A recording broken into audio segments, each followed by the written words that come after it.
ګرانو طالبانو قدرمنو شيوخ علماء کرامو په شل کال جریان کې دلته داسې حالت تیر شو پر مدرسه باندې پر عالم باندې پر مدرس باندې چې ذهني فکر به هم خراب وو زندان ته به هم ویول کېدی بې عزتي به هم کېدله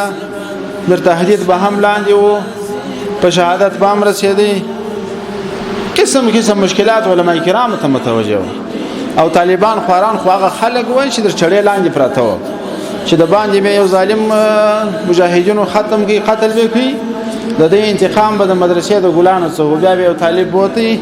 چې دغه طالب نو د پلانکی قاتل دی انتقامان به دا طالب شهید کی در چړې لاندې د طالبانو گزاره و خو دغه طالبانو خپل استقامت په یو ډګر کې د لاس نه کیوار څنګه الله پاک په ساتلی وو دفتر الله پاک په ساتلی وو مدرسه یې هم ساتلی و اوس کدا سی وجه د طالبانو د اعظم د لاس ور کړی چې نه وای درسونه نه ویل کیږي نو محتمم صاحب او ناظم صاحب چاته درس ویلای مدرسه به ویجاړه وای خو استاد عزمونه و استاد غیرت او ایمان او استاد په مدرسه کې په دومره تکالیف کې وخت یروي الله رب العالمین مدرسه استاد په عزم او په همت او په غیرت باندې آباد وساتل نو په شل کال جریان کې خدا مشکلات یو طرفو بل مشکل بیا دا و چې استاد ته الهي فریضه در د غاړي و یو شپه په مدرسه کې بل شپه په سنگر کې یو میاش په مدرسه کې بل میاش په سنگر کې هیڅ هغه مراد اصول د مدرسې نه مراتیدل ممکن نه و نو استاد ورته ویلای سوای چې ولې غیر حاضر کړي نو هغه په دې فائدې چې دا مجاهد دی په اسلامي فریضه باندې مصروف دی او نه تا د ځان سره دا ویلای سوای چې زنه وایي دا سبقان خراب کم خدا در باندې د استحباب درجه او هغه د فرضیت درجه و مجبور وي ځان په دې مکلف بلی چې څنګه ته لاړ شي نو الته د سبقانو بے نظمی ډیره و استعدادونه د طالبانو د خراب سوي د پښل کال جریان هغه استعدادونه چې په خاص موږ د استادانو سره و هغه به اوس موږ په شاګردانو کې موږ په استادانو کې هغه شکل نشته نو اوس بیا الله پاک یو فرصت راوستي ګرانو طالبانو تاسو اوس وخت ضایع نه کړئ اوس خدای د اسلامي امارت تقسیم اوقات لري بعضی مجاهدین اجي په سرحدات کې اوسېږي بعضی مجاهدین پر چکپینو باندې بعضی مجاهدین په فرقو کې دي دا هم ټول مجاهدین یاست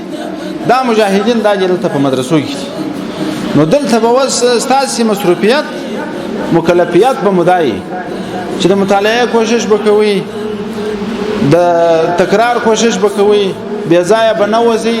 وخت بنه ځای کوي خزایان بنه کوي د مدرسې د اصول احترام بساتي الله پاک جل جلاله به تاسو ته شي استعدادونه درک یوازې هغه مکلفیت نه دي چې د پخوانی طالبانو او علماو مکلفیت پخوانی علما خو دغه مکلفیت دا او وجره درس دي د مدرسې درس دي امامت دي خطابت دي او در لپتا دغه د دې اساسي مصروفیات اوس خو د علماو په غاړه کې د طالبانو په غاړه کې نظام ویدلې دي د دې نظام ساتنه